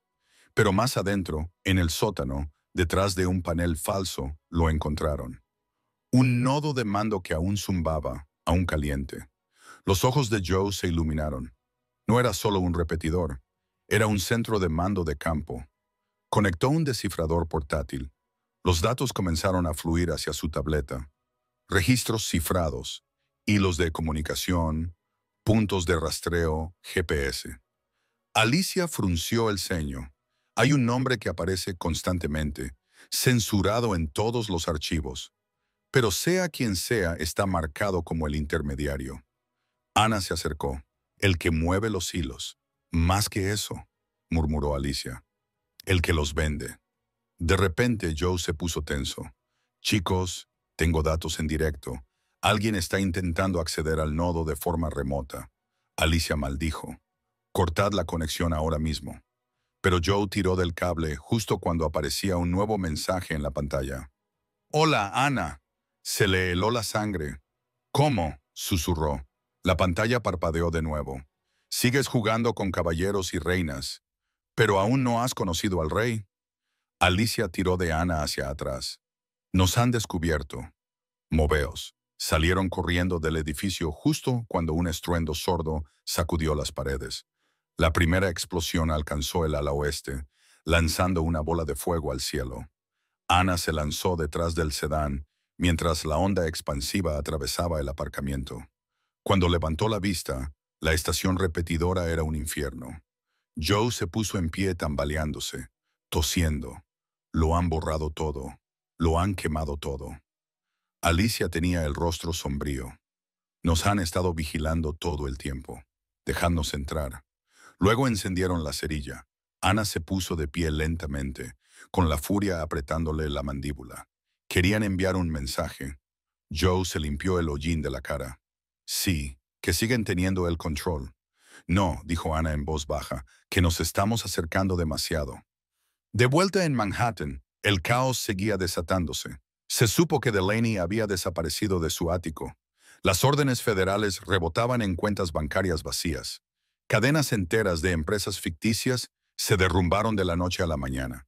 Alguien estaba limpiando la casa rápidamente, a fondo, sin piedad. Ana estaba sentada en el despacho de su padre, mirando el tablero de ajedrez. La reina negra seguía en pie. También el caballo blanco, pero ahora había una nueva pieza en la silla que había llegado cuando ella regresó de Jersey. El rey. Lo cogió, frío, pesado. Había una nota debajo. Tu turno. Miró por la ventana. La lluvia resbalaba por el cristal como tinta. Entonces acabemos con este juego, susurró. El jaque mate está al caer. El día después de la explosión de la estación de relevo, Manhattan vibraba con una extraña tensión. Era como si la ciudad hubiera detenido su respiración, sin saber si exhalar con alivio o prepararse para el impacto. La seguridad fuera de la Torre Kingsley se había duplicado. Los agentes federales se movían en formaciones más cerradas. Incluso el pianista del vestíbulo había dejado de aparecer. Dentro de la sala de conferencias ejecutiva, Ana estaba de pie ante una pared de proyecciones holográficas. Sus ojos se movían entre registros de vuelo, registros bancarios y notas de voz encriptadas.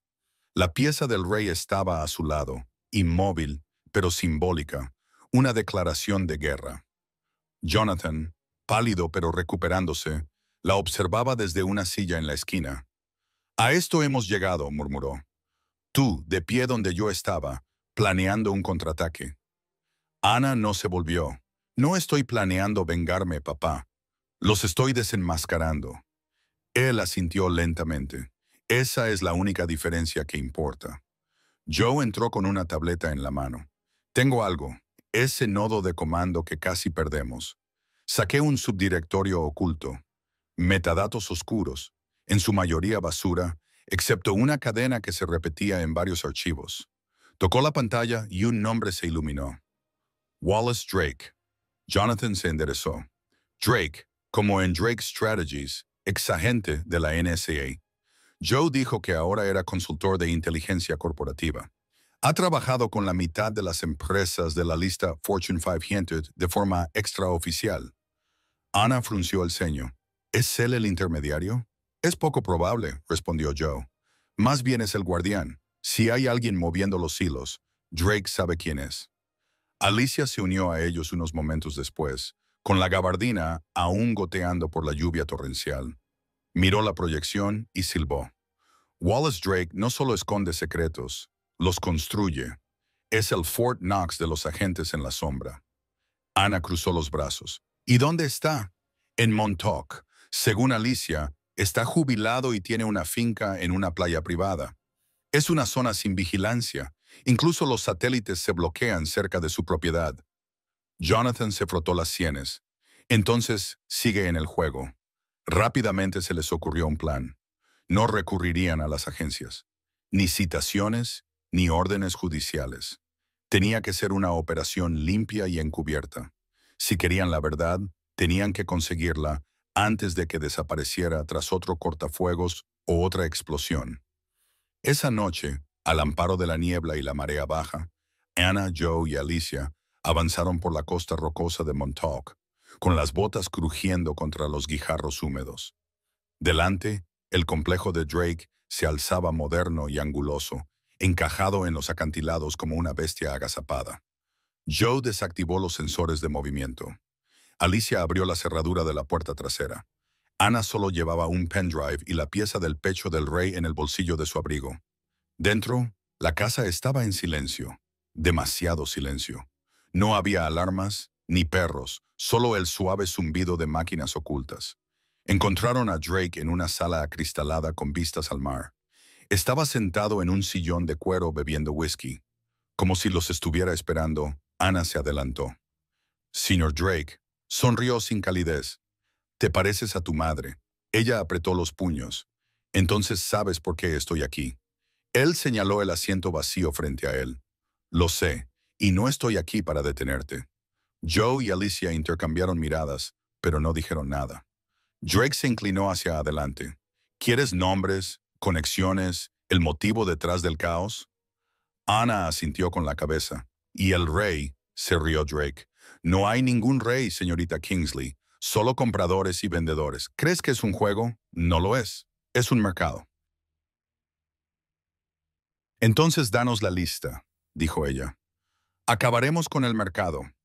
Drake la miró fijamente durante un largo momento, luego abrió un cajón y sacó una llave de datos.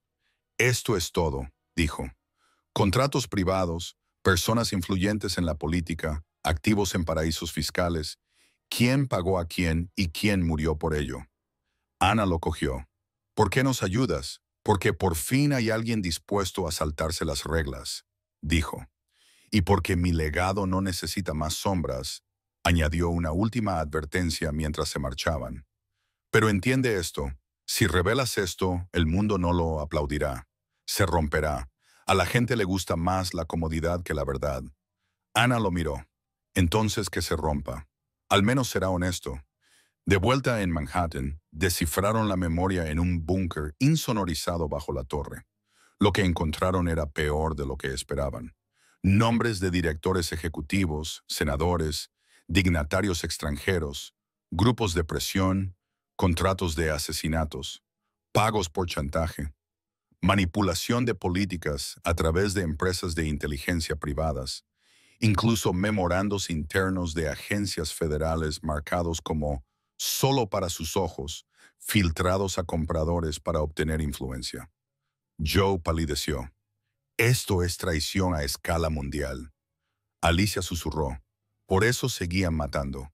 Porque si esto salía a la luz, Ana cerró el archivo. Entonces saldrá a la luz, y no como un comunicado de prensa, sino como un juicio».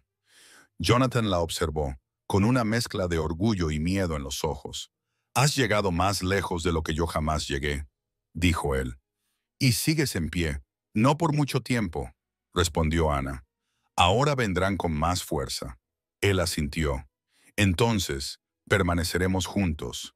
Los Kingsley, que una vez fueron casados, ahora eran cazadores, y la guerra final por la verdad estaba a solo unos días. La sala del tribunal estaba abarrotada. Aún no había jueces ni jurados, pero sí mucha expectación. Los periodistas abarrotaban la galería, las cámaras enfocaban la mesa de la defensa, y todos los bancos estaban ocupados por partes interesadas de todo el mundo. Inversores, activistas y lobistas que se habían visto divididos por las revelaciones. Ana estaba sentada en primera fila, balanceando ligeramente las piernas, con las piezas del caballero blanco y la reina negra presionadas contra las palmas de las manos. Su padre estaba sentado a su lado, recuperándose lentamente, pero presente, con la mirada aún débil. Eran los testigos inesperados, la chispa en un incendio de decadencia institucional. El juez entró, con la toga susurrando por el suelo como una promesa. Jonathan se inclinó hacia Ana cuando comenzaron las formalidades. «Recuerda, la verdad no grita, pero resuena», le dijo en voz baja. Ella asintió con los hombros rectos cuando cayó el mazo. El primero en ser llamado fue Wallace Drake. Entró tan tranquilo como siempre, con la cabeza alta y el expediente en la mano. Sin teatralidades, solo hechos. Comenzó a relatar la arquitectura de la corrupción, cómo se negociaban los acuerdos a puerta cerrada utilizando su red de inteligencia, cómo manipulaban la política energética, los contratos gubernamentales e incluso las directivas de seguridad. El testimonio de Drake por sí solo sembraría las semillas de una reforma sistémica. Y mientras hablaba, una onda expansiva recorrió la sala. A continuación entraron Gerald Pace, del Departamento de Justicia, y Alicia Ford, en representación de la Oficina de Seguridad Energética. Sus voces, mesuradas y tranquilas, guiaron al tribunal a través del terror forense, las cuentas ficticias, las desapariciones secretas, las purgas digitales y las amenazas de violencia. Cuando Rhodes y Delaney fueron escoltados al interior, los fiscales reprodujeron las imágenes de la sala de juntas, el intento de envenenamiento, los archivos con las contraseñas, la agresión en el muelle, y la sala se quedó en silencio. Audrey cayó sobre las vidas que una vez habían prosperado en el poder pulido y vio su reflejo en la cruda y despiadada verdad. Luego llegó el momento de Ana. Se puso de pie con vacilación, su voz más suave de lo esperado, pero resuelta. Cuando colocaron el rey y el caballo en mi tabler de ajedrez, vi mi lugar en un juego que yo no había comenzado. Dijo. Observé, escuché. Me negué a rendirme a las sombras porque sabía que la verdad no se trata de ganar. Se trata de negarse a dejar de jugar. Sostuvo las dos piezas hacia adelante, dejando que el juez en la sala absorbiera el simbolismo. Un acto inocente que desafiaba la manipulación. Cuando terminó, la sala exhaló como si hubiera estado conteniendo la respiración durante décadas. Más tarde esa tarde, los miembros del jurado comenzaron las deliberaciones. Afuera, los titulares aparecían en vallas publicitarias y retransmisiones en directo. Una niña salvadora que provocaba un ajuste de cuentas institucional. El imperio energético purgado de la corrupción. La verdad triunfa. Una familia se enfrenta a operaciones encubiertas globales. Anna y Jonathan caminaron a casa en silencio, de la mano. Las piezas del pecho descansaban ahora en el salpicadero como talismanes. Esa noche, en el ático, se sentaron a la mesa con una taza de té frío. El cansancio y el alivio servían de cena. Jonathan miró a Ana con ojos tiernos. «Has cambiado las reglas del juego», le dijo. Ella sonrió, cansada pero valiente. «Ahora las reglas también cambian». En la encimera de la cocina, Ana alineó las piezas de ajedrez. El caballo, la reina y junto a ellos, el rey. Formaban una coalición silenciosa mucho más grande que un juego. Representaban la disciplina, el poder y la estrategia unidos. Desde una niña pequeña con coletas trenzadas hasta un símbolo de la verdad en medio de una codicia desmesurada, el viaje de Ana se había convertido en leyenda. No porque hubiera vencido, sino porque se había negado a acobardarse. El amanecer siguiente traería los veredictos. Pero esa noche, el tablero se había reiniciado y el futuro se había convertido en algo por lo que valía la pena luchar. El veredicto llegó como un golpe de martillo lejano, sumiendo en el silencio una sala del tribunal ya tensa. Jonathan, sentado junto a Anna, exhaló lentamente cuando el alguacil hizo sonar la campana. El jurado declara a los acusados Delaney y sus cómplices culpables de todos los cargos de conspiración, intento de asesinato, fraude corporativo y corrupción de alto nivel. Anna cerró los ojos y su respiración se agitó mientras la invadía el alivio. La sala estalló en un rugido contenido. Los periodistas disparaban sus cámaras, los abogados se abrazaban y finalmente Jonathan rodeó con un brazo a su hija. Fuera, el mundo reaccionó rápidamente. Las cadenas de noticias mostraban titulares. La hija de Kingsley obtiene un veredicto histórico. El imperio queda limpio. La justicia prevalece. Una niña guerrera inspira un movimiento ético nacional. Los programas de entrevistas declararon a Anna la nueva brújula moral de una era hambrienta de integridad. De vuelta en la oficina de su padre, Anna se sentó frente a una pizarra llena de nombres, antiguos conspiradores y participantes desenmascarados, que ahora aparecían en las acusaciones y dimisiones del FBI. El tablero de ajedrez sobre la mesa estaba abarrotado. La reina y el caballo seguían en posición de desafío, ahora acompañados por el rey. Jonathan la observaba, con una mezcla de asombro y orgullo en el rostro. «Has hecho más que ganar», dijo en voz baja. «Has demostrado a la gente que el valor no es exclusivo de los héroes de los libros de historia. Proviene de la silenciosa negativa a permanecer callado». Anna se recostó en su silla y lo miró fijamente. «Esto no es el final», dijo. «Hemos desmantelado una red, pero las estructuras que la hicieron crecer siguen ahí fuera».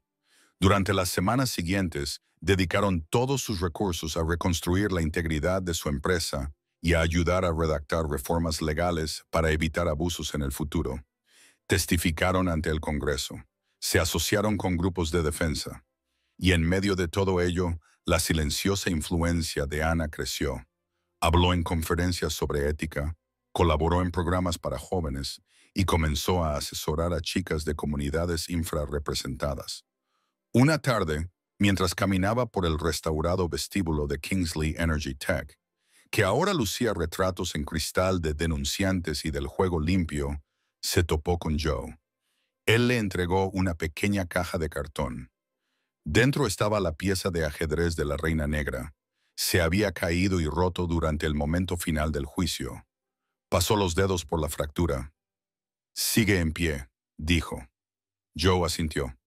«Solo necesitaba un poco de pegamento». Anna sonrió, sintiendo el peso en la palma de la mano. Esa noche, en el ático, Jonathan y Anna estaban en el balcón. El horizonte se extendía bajo ellos, tranquilo, iluminado, sanando. «Solía pensar que los imperios se construían sobre el dominio», dijo él. «Pero quizá el nuestro, se construyó sobre la verdad». Anna levantó la vista. «Que siga así». En la mesita de noche, las piezas de ajedrez estaban colocadas en formación. El caballo, la reina y el rey juntos, por ahora. Guardianes del equilibrio que habían restaurado y de un legado que habían redefinido. En las afueras de la ciudad el mundo exhalaba y en algún lugar nuevas historias de valentía comenzaban a gestarse. Los programas para jóvenes suelen comenzar con un caos cálido, risas, pintura derramada y una energía vibrante. Pero hoy el auditorio del centro comunitario cerca del Bronx estaba casi en silencio. El público, en su mayoría adultos mayores sentados en sillas plegables, observaba con atención mientras Anna Kingsley, una heroína de 10 años convertida en mentora de jóvenes, subía al podio. Llevaba las trenzas recogidas en un moño pulcro y un toque de color rosa en las mejillas. Se mantenía erguida, con las manos agarradas a los bordes del atril y el pecho abierto como una llama que resiste el viento. «Gracias», dijo con voz clara. «Cuando empecé este viaje, nunca pensé que estaría aquí diciéndoles qué hacer. Solo quería salvar a mi padre». Hubo un silencio, pero yo había aprendido algo. Salvar a una persona puede cambiar el mundo entero. El público sonrió, con los ojos brillantes. No necesitaban explicaciones en los titulares. Habían visto cómo se decantaban las urnas. Habían visto temblar los tribunales y habían comprendido que la verdad, cuando está en manos de los más pequeños, puede sacudir los cimientos. Entre bastidores, Jonathan la observaba desde la puerta lateral. Su rostro estaba cansado, marcado por años que no había vivido plenamente. Las batallas en la sala de juntas, las acusaciones federales, las audiencias legislativas, todo lo había empujado más allá de las paredes del dinero, al reino del legado. Y esto, ver a Ana conectar con personas mayores, inspirándolas a ser voluntarias, a defender causas y ahora a financiar una beca para la justicia juvenil, le parecía el verdadero trabajo. 3 filas más atrás, Joe se inclinó. «Tiene un don», dijo en voz baja. «Te hace sentir como si nunca hubieras dejado de ser el héroe». Jonathan asintió. Ella lo había transmitido. Oh, en el escenario Ana sostenía un pequeño premio dorado. «Esto es para la señora Fletcher», anunció, «por enseñarme que las historias importan y por ayudarme a encontrar mi propia voz». La señora Fletcher, una profesora jubilada, se puso de pie con lágrimas en los ojos. Ana le entregó un trofeo tallado con la imagen de un estudiante leyendo a la luz que brillaba a través de las páginas. Era sencillo, honesto y poderoso. Más tarde, en la recepción, las mesas brillaban con sopa y pan donados por patrocinadores locales. La sala bullía con conversaciones sobre justicia, ética y juventud. Ana se movía entre la gente, dando abrazos, estrechando manos y sonriendo con naturalidad, como si siempre hubiera pertenecido a ese lugar. Jonathan se acercó a ella en una pequeña mesa llena de folletos sobre becas titulados Anna Kingsley Ethical Future Fund. «No nos debes nada», le dijo con ternura. Ella levantó la vista. «Se lo debemos a ellos». Él la atrajo hacia sí. «Vamos a casa», dijo con voz tierna. En casa, en el salón del ático, encontraron un modesto paquete esperando sobre la mesa de centro. Dentro había 2 piezas de ajedrez más, un alfil blanco y una torre negra. No había ninguna nota, solo silencio. Ana las cogió y las giró entre sus manos. «Nuevos jugadores», susurró. Jonathan sonrió. «Parece que están mirando el tablero». Ana colocó las 5 piezas, el caballo, la reina, el rey, el alfil y la torre, formando un semicírculo en la mesa pulida. No era una muestra de dominio ni jerarquía, sino de unidad, un nuevo mundo moldeado por la fuerza compartida. Más tarde, Ana se sentó en el balcón al atardecer. Las luces del edificio parpadeaban como luciérnagas a su alrededor. Sostenía el caballo en una mano y la torre en la otra. «No se trata solo de poderío», murmuró en la oscuridad. «Se trata de crear equilibrio». Una voz suave respondió detrás de ella. «Equilibrio», repitió Jonathan, «si es como nos hacemos más fuertes». Ella se volvió sonriendo. Él se unió a ella y juntos observaron cómo la ciudad respiraba tranquila, sanando, evolucionando. Y en ese suave silencio, el tablero acababa de empezar a reescribirse. El sol de la madrugada se filtraba por la ventana del ático, pintando la habitación con suaves pinceladas doradas. Ana estaba de pie junto al tablero de ajedrez sobre la mesa del comedor, girando suavemente entre sus dedos el alfil y la torre recién añadidos. Sus superficies lisas parecían palpitar con posibilidades.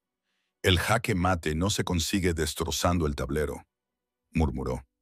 «Se consigue reconstruyéndolo». Jonathan se unió a ella, recién llegado de una reunión con asesores del Congreso y estrategas del mandato federal.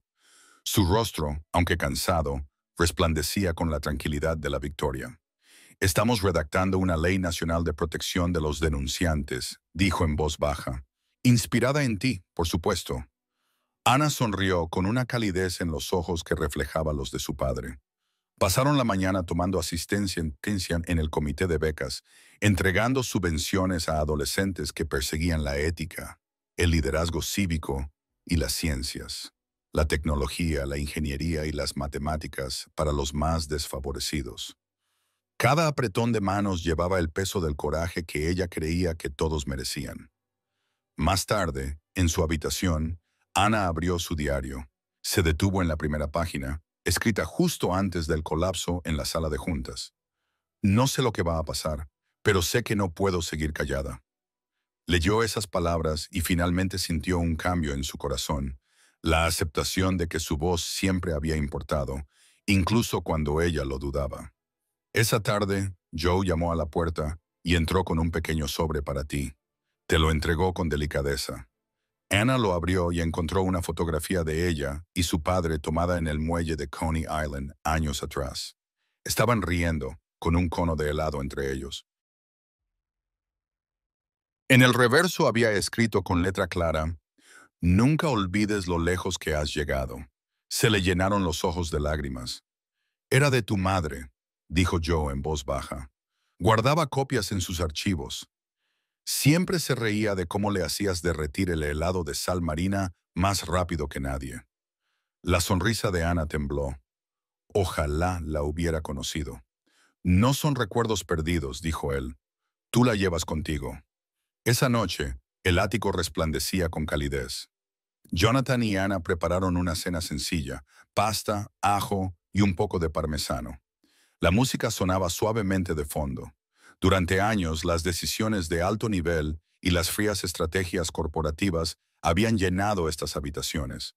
Ahora había risas, salsa y el olor de la albahaca fresca. Después de cenar, salieron al balcón. La ciudad se extendía a sus pies, zumbando en armonía. Ana sostenía las piezas del ajedrez: el caballo, la reina, el rey, el alfil, la torre. Las acariciaba pensativa. «¿Seguimos jugando?», preguntó. Jonathan le tomó la mano. «Solo si ahora el tablero es justo», respondieron, y colocaron las piezas con cuidado en su sitio. Abajo, un vecino les deseó buenas noches. Ana se giró y le saludó con la mano, sonriendo como solo los niños de 10 años saben hacerlo. Dentro, se acomodaron en el salón. Jonathan le tomó la mano. «Me has enseñado más de lo que he aprendido en las salas de juntas», le susurró. «Me has enseñado cuándo rendirme ante la vergüenza y el miedo, y cuándo resistir». Ana apoyó la cabeza en su hombro. «Lo aprendí de ti», respondió en voz baja. «Me enseñaste que el legado no se construye sobre imperios, se construye sobre la confianza». Se quedaron sentados en silencio, con las luces de la ciudad parpadeando como una promesa. En algún lugar, el mundo despertaba a un nuevo día, y en ese espacio tranquilo y sanado, el tablero permanecía intacto, no por el poder, sino por la verdad. Juntos habían reordenado las piezas y juntos jugarían una nueva partida. Una partida guiada por la justicia, el corazón y la esperanza. La luz del sol se filtraba suavemente a través de las cortinas del dormitorio del ático. Por primera vez en semanas, el día no llegó con alarmas, amenazas ni urgencias. Simplemente llegó. Ana se estiró bajo la suave calidez. El recuerdo de la paz de la noche anterior perduraba como una nana. Se levantó, se acercó a la ventana y miró hacia la ciudad. Abajo, las calles volvían a bullir con la vida normal, los cafés se llenaban, los niños iban al colegio, la gente se dirigía al trabajo. El mundo se había estabilizado a su alrededor y ella sentía el peso de esa paz en su pecho. En la sala, Jonathan ya estaba despierto. Estaba de pie junto a la isla de la cocina, sosteniendo 2 tazas humeantes. Se volvió cuando la vio. Cerca de él, sobre el tablero de ajedrez, estaban el caballo, la reina, el rey, el alfil y la torre, el nuevo consejo de la verdad de la familia. «Buenos días», dijo él con sencillez y voz cálida. Ella aceptó la taza y asintió con la cabeza. Bebieron chocolate caliente en silencio antes de que ella hablara. «Lo hemos conseguido», dijo, no con orgullo, sino con delicadeza. «Hemos cambiado algo». Los ojos de Jonathan brillaron. «Lo has conseguido». Más tarde esa misma mañana, revisaron los gráficos finales y los recortes de prensa.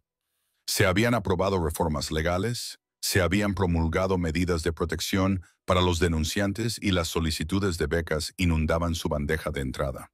Las voces de los jóvenes se alzaban. Las semillas que Ana había sembrado estaban brotando. Ana miró su reloj y sonrió. «Salgamos». Se puso unos vaqueros y su sudadera con capucha favorita. Jonathan se puso un jersey informal. De la mano, entraron en el ascensor y descendieron a una ciudad que por fin parecía indulgente. Caminaron hasta el parque cercano, donde la luz del sol bailaba entre las primeras hojas. Las risas se derramaban desde los parques infantiles. Parejas de ancianos paseaban del brazo. Ana se detuvo ante un banco pintado.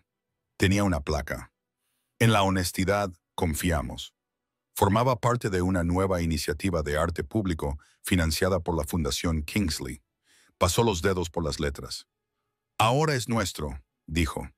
Un niño pequeño pasó corriendo, se le cayó un libro y ella se agachó para recogerlo. Él se lo devolvió tímidamente. Gracias. Sonrió ella, enderezándose. De nada. Jonathan la observó y sintió algo que se asentaba en lo más profundo de su pecho, pero no era alivio. Era algo más fuerte. Orgullo sin presión. Determinación sin miedo. Encontraron un banco bajo un roble frondoso y se sentaron, mientras una suave brisa teñía la tarde de dorado. Ana bajó la vista hacia los pedazos de pecho que guardaba en el bolsillo de su abrigo. Símbolos de batallas ganadas, pero ahora silenciosos. ¿Crees que el juego ha terminado?, murmuró ella. Él le apretó la mano. Las peleas seguirán llegando, pero ahora las enfrentarás desde la verdad, no desde el miedo. Ella lo miró. ¿Quieres jugar una última jugada? Él levantó una ceja. ¿Siempre? Ella sacó el caballo del bolsillo y lo colocó suavemente junto al rey. 2 momentos. Un acto. El coraje de la niña afianzando la integridad de los padres. A su alrededor la vida continuaba. Sin explosiones, sin amenazas, solo el ritmo de la gente corriente que vive una vida honesta. Ana apoyó la cabeza en el hombro de Jonathan. Papá, le dijo, prométeme que esta vez siempre nos protegeremos el uno al otro. No habrá más sombras, asintió él con voz firme. Siempre se sentaban en ese parque mientras el sol los calentaba, rodeados de una esperanza que se sentía más tranquila, pero más duradera que cualquier grito de guerra. Allí, en el suave resplandor de un nuevo comienzo, cerraron su historia no con fuegos artificiales, sino con gratitud. Y en el silencio, el mundo escuchó. La historia de Ana y Jonathan Kingsley nos enseña que el verdadero poder no reside en la riqueza o la influencia, sino en el valor, la integridad y la voluntad de defender lo que es correcto, incluso cuando las probabilidades son abrumadoras. A través del inquebrantable sentido de la justicia de un niño, se nos recuerda que el cambio a menudo comienza con una sola voz que se niega a callar. Es un poderoso testimonio de la fuerza de la familia, la resistencia de la verdad y la esperanza perdurable de que la justicia, por muy tardía que sea, puede prevalecer.